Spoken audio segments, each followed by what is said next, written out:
अगर आप भी लेना चाहते हैं देश दुनिया की तमाम जानकारी तो आज ही सब्सक्राइब करें हमारे चैनल को।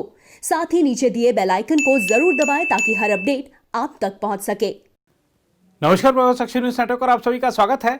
ग्रेटर हैदराबाद नगर निगम यानी जीएचएमसी चुनाव के तहत भाजपा ने अब तक का शानदार प्रदर्शन किया है। हालांकि हैदराबाद में अपना मेयर बनाने का भाजपा का सपना पूरा नहीं हो सका, लेकिन पार्टी ने तेलंगाना में अपनी धमाकेदार उपस्थिति दर्ज करा दी है।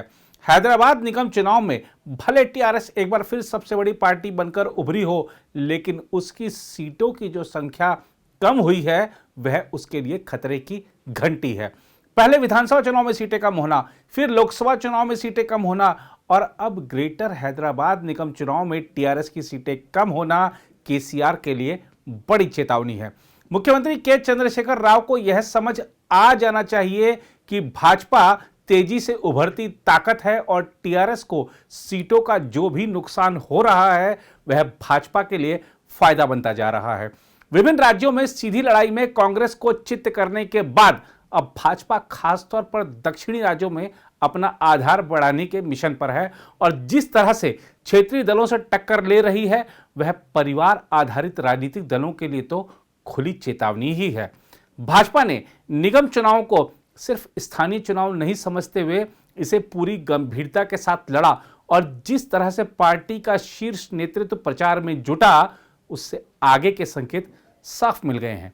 इन चुनाव के माध्यम से भाजपा ने उस आरोप की भी हवा निकाल दी है जिसके तहत कहा जाता है कि ओवैसी के साथ उसकी सांठगांठ है ताकि विभिन्न राज्यों में मुस्लिम मतों का बिखराव हो सके। भाजपा ने ओवैसी को उनके गढ़ में चुनौती दी और काफी नुकसान पहुंचाया।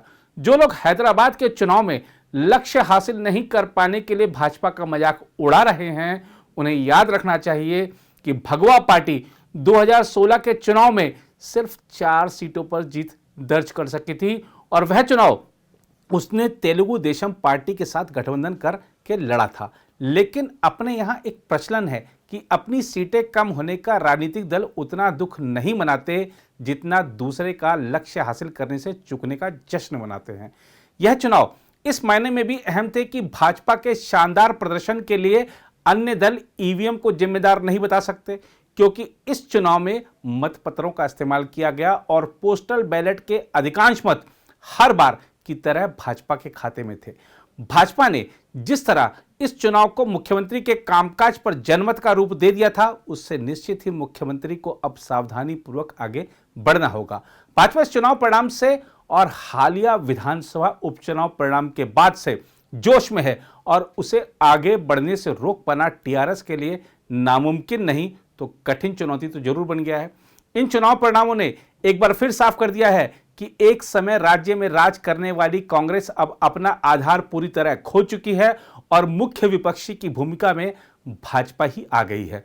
पहले कांग्रेस से सत्ता पक्ष की भूमिका छीनने के बाद भाजपा ने धीरे धीरे देश की सबसे पुरानी पार्टी को मुख्य विपक्षी दल की भूमिका से भी दूर कर दिया है।